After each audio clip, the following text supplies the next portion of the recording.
You hand over your suitcase, the airline attaches a barcode, and a few seconds later your bag disappears behind the check-in counter.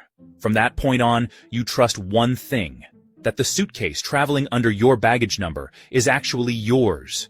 But authorities have documented a scam that attacks that exact assumption.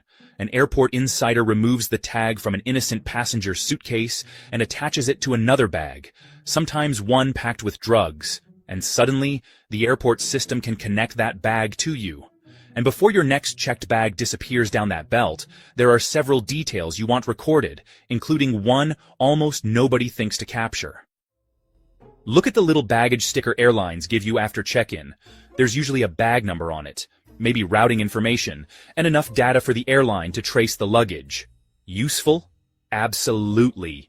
But imagine an officer places a black suitcase in front of you and says, according to the baggage record, this is yours. You know you checked a silver suitcase. Your receipt shows a bag number, but where on that receipt does it show silver hardshell, broken right wheel, blue strap, scratch across the front?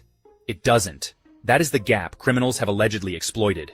Because inside the baggage system, the tag is what connects the suitcase to the passenger record. So if the tag moves, the identity of the bag can move with it. And this has already happened to real travelers. In February 2026, two German travelers passing through Toronto Pearson were linked to two suitcases containing roughly 33 kilograms of cannabis each. There was one enormous problem. Investigators later determined that the passengers had never checked those suitcases in. Police alleged that an airline employee had placed baggage tags connected to the innocent travelers onto the drug-filled luggage. Both passengers had initially been arrested. Both were later released without charges. And that is the part worth remembering. They didn't pack the wrong thing. They didn't accept a mysterious package from a stranger. According to investigators, those weren't their bags at all. Brazilian authorities have also investigated baggage tag manipulation connected to international drug shipments. So this isn't a theoretical weakness. The question is what you can actually do before your bag disappears. And the first step is not what most people think.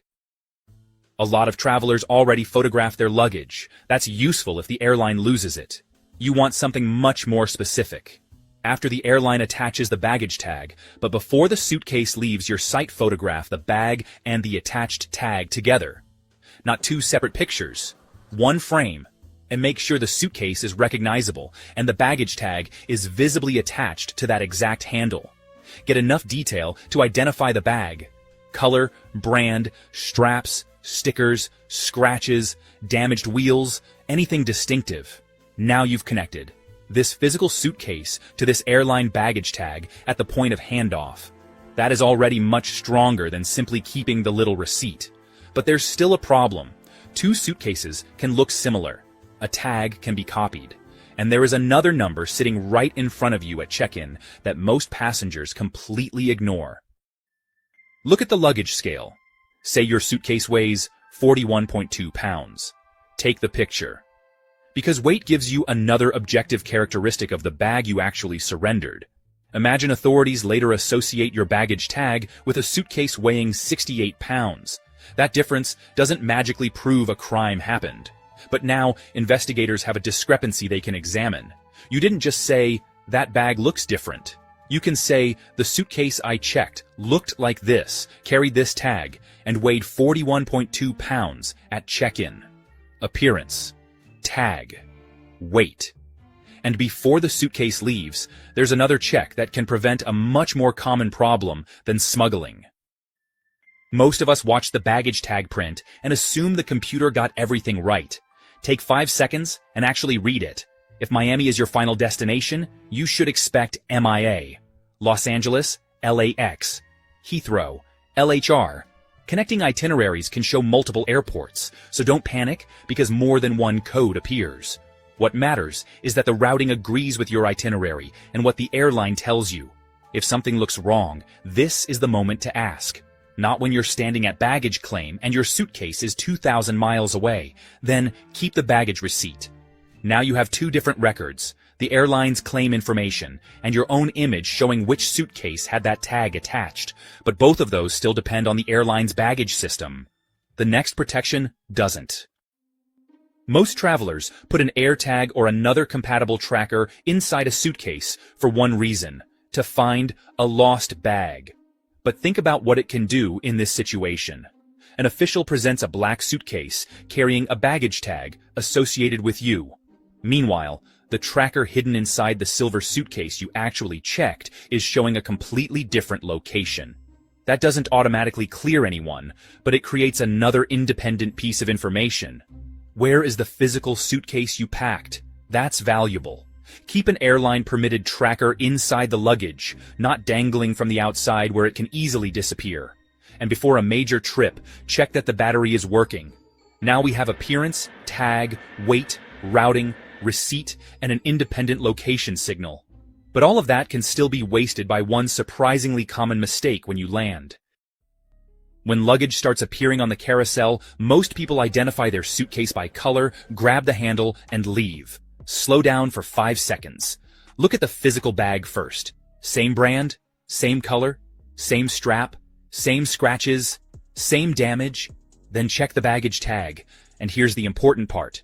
If a suitcase appears with information connected to you, but it is obviously not the suitcase you checked, do not simply take it because the label seems to say it belongs to you. Get airline baggage staff involved. The same applies if your real bag arrives with a strange replacement tag, obvious tampering, or your tracker shows something that makes no sense. Take photographs, save screenshots, and if the bag is missing or mishandled, create a written baggage report before leaving the airport. Most of the time, it will be an ordinary airline mistake. But if it isn't, you've just created another timestamp in the paper trail. So what should you actually do before checking your next suitcase? This is where everything comes together. Don't stand at the counter taking 20 random photographs. Create one quick record of the handoff. Show the recognizable physical suitcase. Show its distinctive features.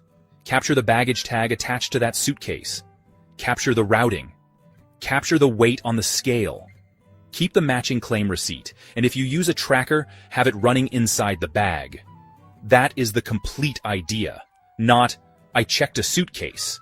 But, this is the exact suitcase I handed the airline. This is the tag attached to it. This is what it weighed. This is where it was supposed to go, and here is the independent location of the bag I packed. It takes maybe a minute once you know what you're looking for, and hopefully you will delete those pictures months later having never needed them. But now, imagine the worst case.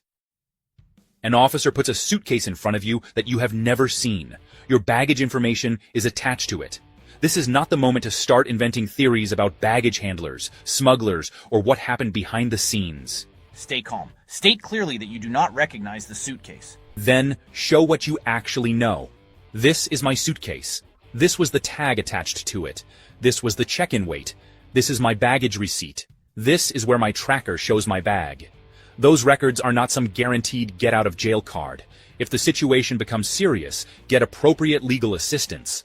But there is an enormous difference between having nothing except, believe me, that isn't mine, and being able to show, no, this is the suitcase I checked. So the next time an airline asks you to place your suitcase on the scale, don't rush through that last minute before it disappears. Because once the belt takes the bag, you lose control of what happens behind the counter. But you don't have to lose the record of exactly what you handed over. He's not wearing a uniform for nothing. You've just landed. You're at baggage claim. A man in a vest, sometimes with an official-looking badge, walks up. He grabs the handle of your suitcase and starts moving. Your instinct is to follow, because he looks like he works there. The vest, the confidence, the sense of purpose. He doesn't work there. The vest is a costume. There is no airport credential. And in about 60 seconds, he's going to turn around and demand cash. Usually between $50 and $200. Before he'll give your bag back. In Rome and Mumbai, this scam occasionally goes further. The bag walks, not back to you. The fix is 4 words. When someone reaches for your bag, say clearly, "I've got it, thanks." That's it. No eye contact required. No confrontation. Legitimate porters at international airports do not approach you. You approach them. At a staffed, marked service desk. Bag back in your hand. Now you just have to get out of the airport. The most expensive ride of your trip. You walk out of arrivals. You need a cab. A driver is already gesturing at you. He says the meter is broken, but he knows your hotel. He'll give you a flat rate. He names a number in local currency that sounds reasonable, because you haven't had time to do the math yet. By the time you're at the hotel, you've paid $80 to $200 for a ride that should have cost $25. The meter isn't broken. It's broken for every single American, every single time. Here the fix, most people walk straight past, and I mean literally walk past without looking up. Almost every major international airport posts regulated taxi fares on a sign. In the arrivals hall, before you reach the exits. The price to the city center, to major hotel districts, to the airport train. It's right there. Look for the sign. Write the number down before you go outside. Then that flat rate conversation goes very differently. They're not bad at math. You need local cash. There's a currency exchange window right in the terminal. Convenient, official looking, terrible idea. Here's what happens. The posted rate looks close to real, but the buy rate displayed is not the rate you actually get. And then there's the short count. The agent counts the bills fast, folds them, hands them over. You don't recount in front of them because it feels rude. You lose $40 to $60 per transaction. On a 2-week trip with 2 or 3 exchanges, that compounds fast. The rule that protects you, the $20 ceiling. Exchange just enough at the airport to cover your taxi and your first meal. That's it. Then find a local bank ATM in the city. Not in the terminal. For the rest, cash in hand. But the airport isn't done with you yet. Real uniform. Fake fee. This one works because the person running it looks completely legitimate. And that is the entire point. You're at passport control. An official-looking person in uniform pulls you aside. Sometimes a real officer, sometimes someone dressed like one. There's a processing fee, they say. It applies to your passport type, your country of origin, your visa category. The explanation sounds just plausible enough. The fee is between $20 and $100 cash. And there's a side room involved. Here's what you need to know. No major international destination charges a cash processing fee at passport control after you've already boarded a legal flight. This fee does not exist. The one question that ends it. Can you give me a written receipt on official letterhead? Legitimate fees always come with documentation. Watch what happens when you ask. And if the pressure continues, you have the right to contact your country's embassy. That number lives in your phone before every international trip. Your phone doesn't leave that bin alone. This one happens fast. 30 seconds fast. You're in the security line. You put your phone, your watch, and your passport into the bin and send it through. You step into the body scanner. While you're in that scanner, arms up, nobody watching your stuff. There are 2 people working together on the other side. One creates a delay right in front of your bin. They forgot something. Their bag needs a second look. They're blocking the exit point of the conveyor belt. The other person picks up your phone. By the time you clear the scanner, both of them are gone. And so is your device. The 5-second habit that stops this completely. Keep your most valuable items, phone, watch, wallet, in the last bin you send through. Not the first. The last. That way, they exit the scanner the moment you do. There is no window. The ATM that empties your account. 3 days later. This is the one that doesn't hit you until you're 3 days into your trip, probably still abroad, and your bank is calling to tell you $500 to $5,000 just left your account.